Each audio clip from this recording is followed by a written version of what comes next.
बनवूयात डिंकाचे लाडू। डिंकाची पूड मी ही 2 दिवसापूर्वी गरम तुपामध्ये भिजत ठेवलेली होती। खारीक पावडर, कुटलेले बदाम, अक्रोड, गूळ पावडर, घरी कढवलेलं साजूक तूप, 1 वाटी शिंगाड्याचं पीठ, भाजून घेतलेलं खोबरं, सर्व ड्रायफ्रुट्स तुपामध्ये भाजून घ्यायची।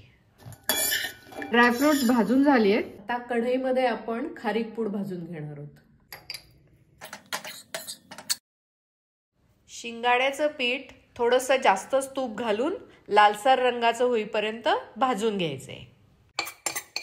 भिजवून ठेवलेला डिंक गरम कढईत घालायचा आणि मग शिंगाड्याच्या पिठात मिक्स करायचा।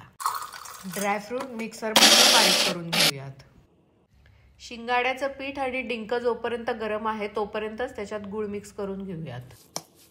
ड्रायफ्रुट्सचं मिक्सचर, भाजलेलं खोबरं, खारीक पावडर, ही वेलदोड्याची पूड। मिक्सचर थोडं कोरडं वाटतंय म्हणून याच्यात आपण थोडंसं साजूक तूप गरम करून घालणार आहोत। पातळ केलेलं तूप याच्यात घालणार आहोत। गूळ आणि तूप अंदाज घेतच घालावे, एकदम घालू नये। आता मिक्सचर तयार आहे, आपण लाडू वळूया।